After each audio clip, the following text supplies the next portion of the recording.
Allô, allô, allô. J'espère que vous allez bien. Je ne sais pas si le son va très bien. Voilà. Vous abonnez que vous avez une vidéo en direct. Oui, très bien.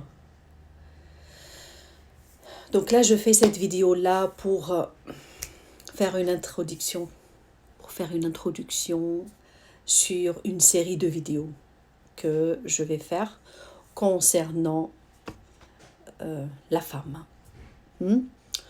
Notre vie de femme entre 35 ans et 55 ans. On peut appeler ça comme ça. D'accord? Donc, j'ai vraiment une série de vidéos urgentes à faire. Je vais les faire au fur et à mesure. Je préfère enregistrer ici sur Instagram, après transférer sur YouTube. Donc, vous allez les trouver sur YouTube. C'est plus facile, c'est plus pratique parce que je n'ai pas beaucoup de temps. Je travaille à côté, j'ai plein de responsabilités. Mais je sens aussi l'urgence de transmettre toutes les informations que je suis en train de vivre, tous les résultats que je suis en train d'atteindre en ce qui concerne les changements hormonaux concernant la femme, la vie de femme, les responsabilités de femme, les SPM, les symptômes prémenstruels, la périménopause, la ménopause, tous nos bagages intérieurs de femmes, que ce n'est pas forcément toutes les femmes parlent de ça, pas forcément. D'accord? Donc je trouve que c'est un sujet qui reste secret, que je trouve que nous traînons une honte, hein, les femmes, nous, les femmes, moi aussi j'étais comme ça, nous traînons une certaine honte par rapport à ce sujet-là. Donc on parle trop en général. Oui, j'ai mes règles, etc. Je me sens pas bien, j'ai envie d'être seule, etc. J'ai des petites douleurs. Non, ça va, ça marche. Oui, je peux pas faire des enfants, mais je suis en train d'essayer. Vous voyez, on banalise trop. On banalise beaucoup, beaucoup de problèmes. Bon, je pense que je suis en périménopause. Je ne sais pas si je suis encore fertile ou pas.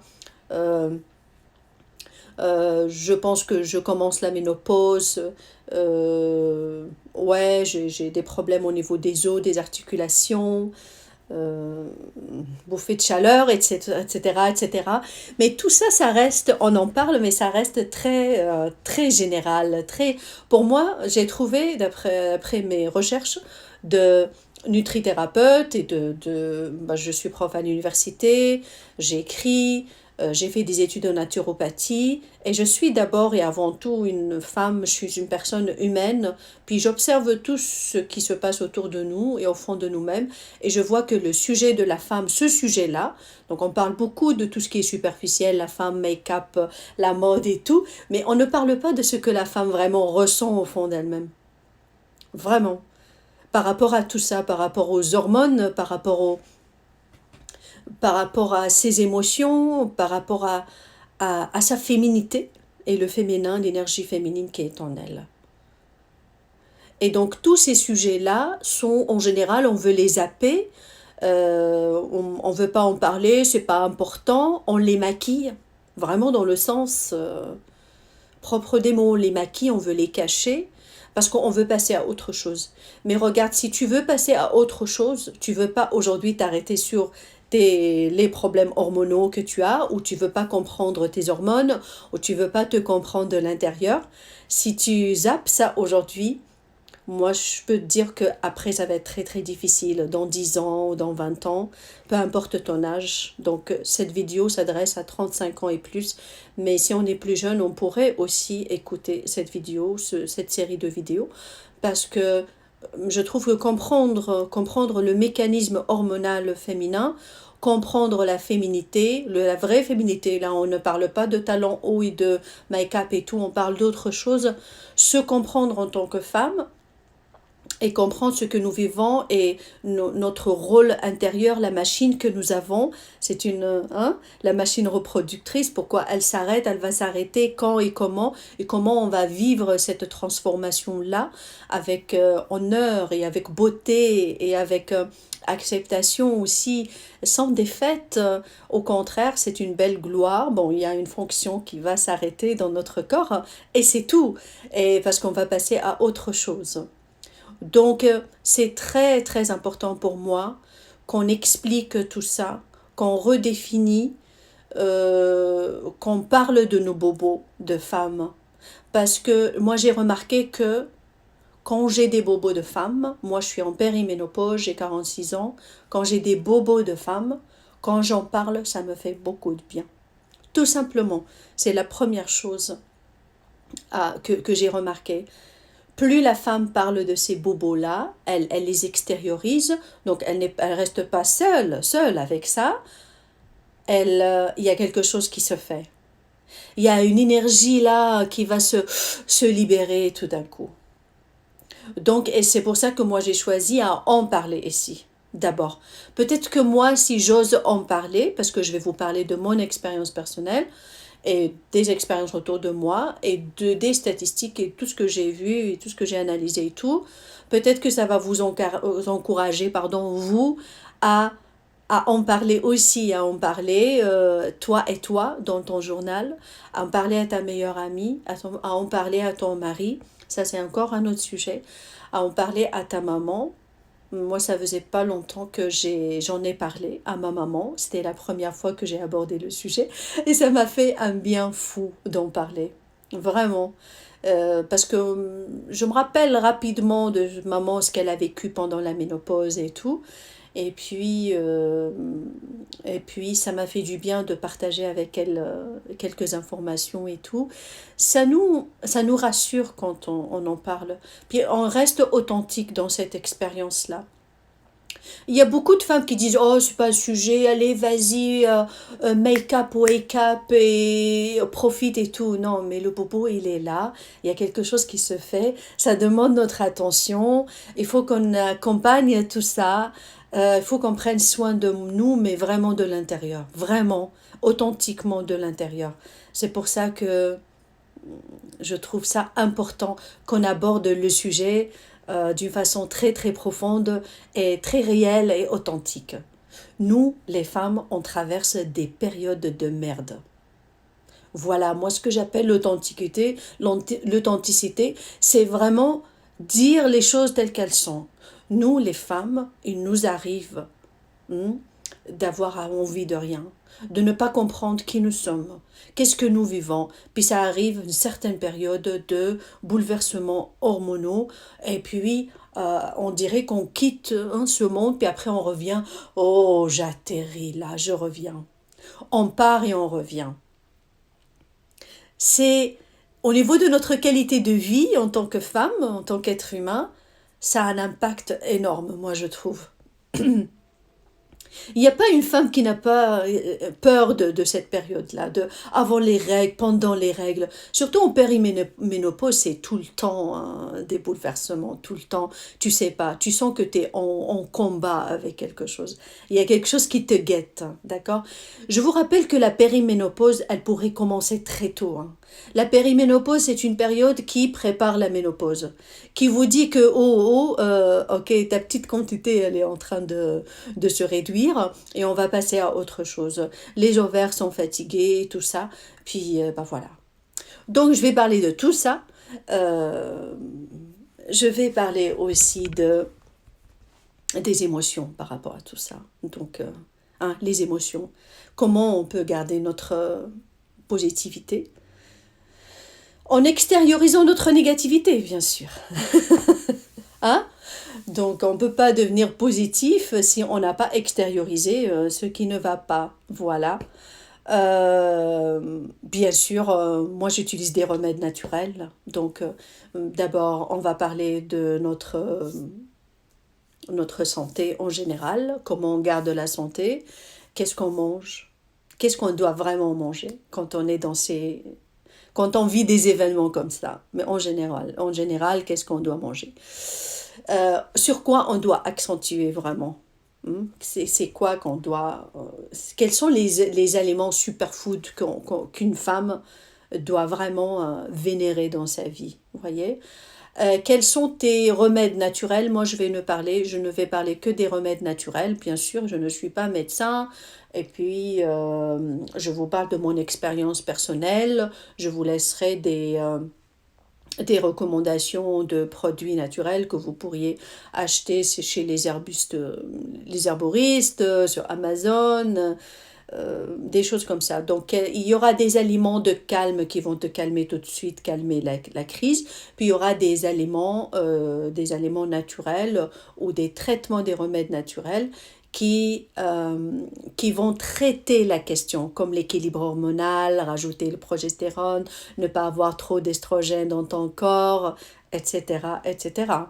Puis il y aura aussi des remèdes qui vont nous calmer pendant la crise, carrément, hein. Si on peut avoir une crise de dépression qui est momentanée, qui dure, parfois ça dure moi 2 minutes, d'accord? Qu'est-ce qu'on va faire tout de suite pour un remède, vraiment tout de suite, hein? Qu'est-ce que je prends pour calmer ça, pour que je puisse fonctionner dans ma vie? On s'entend, donc on va parler de tout ça. Et on s'entend, le stress, ça va être notre sujet, un sujet véhicule. Tout le temps, on va parler de ça.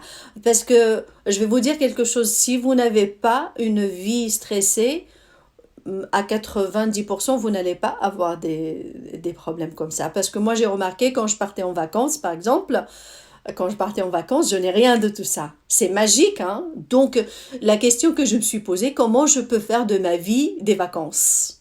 Continue.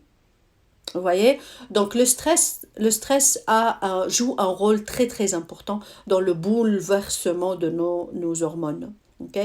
Donc le sujet est très important pour tout le monde, moi je trouve, pour toutes les femmes et pour les hommes aussi, parce que si vous accompagnez une femme, si vous avez une copine, vous avez votre femme, votre fille, je trouve que ces informations sont très importantes. On ne nous a pas enseigné ça à l'école.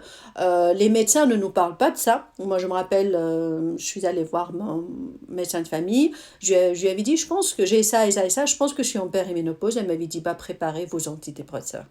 Donc, vous voyez, on ne donne pas assez de temps et d'énergie, assez de recherche. On n'offre pas assez de recherche, de résultats pour ce sujet-là. Vous comprenez?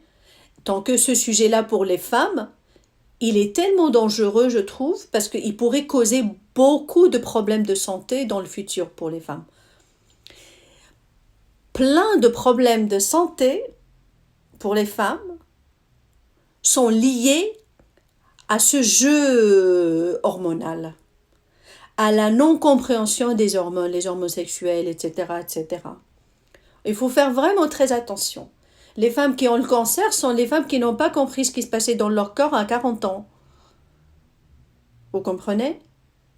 Les femmes qui sont infertiles, qui souffrent d'infertilité à 35 ans, elles n'ont pas appris à 20 ans qu'est-ce que c'est que la menstruation, qu'est-ce que je dois manger, comment je dois le manger, comment je dois accueillir la période des règles, avant les règles, etc., etc., etc. C'est quoi progestérone? C'est quoi estrogène? Et ben donc on n'étudie pas ça. Donc à 35 ans, maintenant, il y a plein de femmes à 32, 35, même 30, il y a beaucoup de problèmes d'infertilité qui sont liés à tout ça. Donc l'ovaire ne, n'a pas, elle n'extrait pas, elle produit pas de progestérone. Progestérone, c'est l'hormone de la fertilité par excellence. Donc les deux travaillent ensemble, estrogène, estérone, cortisol et tout ça. Euh, c'est une éducation. C'est une éducation. Moi, je n'ai pas de fille, mais j'aimerais bien offrir ce genre d'éducation à toutes les jeunes filles de 16 ans et plus, même de 12 ans et plus. Comme les filles à 12 ans ont leurs règles à 12 ans maintenant, un peu tôt. Il y en a même qui ont leurs règles à 11 ans. C'est une éducation qui doit accompagner les femmes dès la première période, la première menstruation, ben, jusqu'à la fin. C'est ça que j'ai envie d'offrir en fait. Parce que moi aussi, je m'endormais, donc j'avais pas forcément des problèmes hormonaux quand j'étais plus jeune, mais j'avais d'autres problèmes. J'avais d'autres problèmes que maintenant je comprends qui sont liés aux hormones aussi. Vous comprenez? Puis maintenant, bah, dans la quarantaine, on a tous c'est un bouleversement. On appelle ça la crise de la quarantaine et tout. C'est très léger, franchement, la crise de la quarantaine. C'est très léger de parler de la crise de la quarantaine. C'est une éducation qu'on n'a pas apprise, comme plein d'autres sujets d'éducation qu'on n'a pas eu. Alors, c'est à notre tour aujourd'hui, c'est notre rôle aujourd'hui d'aller faire nos propres recherches. Il y a plein d'informations, faire des recherches, faire des expériences, parler de son expérience personnelle et partager avec les gens et en parler en fin de compte. En parler d'une façon très authentique.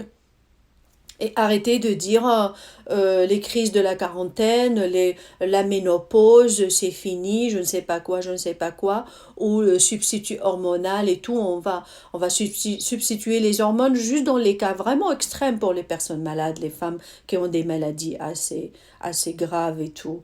Mais c'est pas toutes les femmes qui vont se faire substituer leurs hormones. On sait très bien que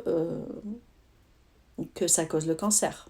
Ok, c'est clair et net, ça a été prouvé partout dans les études et tout.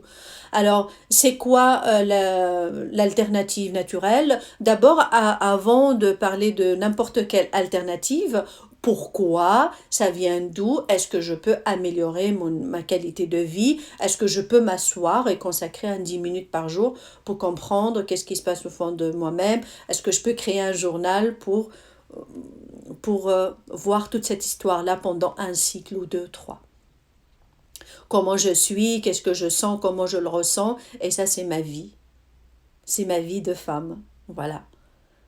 Donc le cycle, l'idée de cycle est très importante, je vais vous en parler aussi. Pourquoi le cycle? La femme est bénie par le cycle en fait. Le cycle nous ramène toujours à quelque chose. Le cycle nous connecte en fait. On est lié à la lune. Alors le cycle, c'est une bénédiction. On va arrêter de penser que la menstruation, la période et tout, c'est comme si on était maudite. On est béni. Je vais vous expliquer dans une vidéo à quel point le cycle est une bénédiction pour la femme. Parce que l'homme n'a pas de cycle, n'a pas de signal. Il n'a pas de connexion. Il doit créer sa connexion. L'homme, le masculin, il doit aller chercher sa connexion avec la source. Vous comprenez? Donc il doit méditer plus. C'est pour ça que les hommes, oui, les hommes, la religion, les hommes, la spiritualité, il faut que ça soit très très fort. D'accord? Parce qu'ils n'ont pas ce signal-là. Une fois par mois, ils ont cette machine-là, puis hop, puis un retour. C'est comme la saison. Il faut qu'ils la cherchent à l'extérieur d'eux-mêmes, cette connexion. Nous, les femmes, la connexion à la source, on l'a au fond de nous-mêmes. La connexion à la vie, nous l'avons au fond de nous-mêmes. Donc, nous saignons chaque mois. C'est pour nous rappeler, en fait, qu'on est ce bassin qui donne vie à la vie. Voilà, je pense que je vais terminer là-dessus. Donc, nous sommes ce bassin qui donne vie à la vie. Alors, honorons ça, honorons tout ça, et puis, assoyons-vous, vraiment, assoyons-nous, on va s'asseoir ensemble de temps en temps, puis on va en parler d'une façon très authentique. On va en parler, on va dire ce qui n'a pas été dit. On sort des stéréotypes, hein, les femmes folles, les femmes machin, les femmes... Non, on va vraiment en parler sérieusement, puis on va observer notre cycle sérieusement, puis on va observer notre féminin et notre féminité sérieusement. Et moi, je vous promets, puis j'espère que je vais pouvoir vraiment vous aider et m'aider en même temps parce que je suis dans le processus. Je ne vais pas parler de quelque chose qui est théorique. Je vais vous parler de quelque chose dans laquelle moi je suis dedans. Je suis dedans. Donc, je vais vous parler pendant des périodes où moi aussi je vais pas bien. D'accord? Et transmettre tous les remèdes, toutes les astuces, tout ce que j'ai pu trouver pour déjà en parler, comme je vous avais dit, en parler, c'est excellent. Déjà, en parler, c'est excellent. Trouver un cercle où je peux rentrer, je peux dire, oh, j'étouffe, ou oh, là je suis en extase, oh là j'aime pas ma vie, oh là je sens que je suis perdue. Déjà, c'est déjà la moitié du travail. Voilà. Donc, la femme, le féminin, que tu sois femme, homme, jeune fille, t'as une sœur, t'as une femme, t'as une collègue, tu as 12 ans, tu as 20 ans, tu as 30 ans, tu as 35 ans, tu as 40 ans, 45, 47, tu as 50, 55. Vous comprenez? Le sujet vous intéresse. Le sujet c'est votre sujet. C'est le sujet qui c'est la vie, ça. La vie, elle commence là, elle commence dans l'utérus de la femme. Alors, s'il vous plaît, on va s'asseoir, boire un thé, un café ensemble. Pas de café, je vais vous dire pourquoi. On peut boire un thé ensemble, sans caféine, ou une tisane, et on va en parler. On va juste en parler, juste le dire. Et je vais m'aider et vous aider à nous débarrasser de la honte autour de ce sujet-là. Parce qu'il y a beaucoup de honte concernant ce sujet-là. D'accord? À une prochaine vidéo. Je vous remercie. J'embrasse très très très fort. À très très très très bientôt. Ici c'est Maya.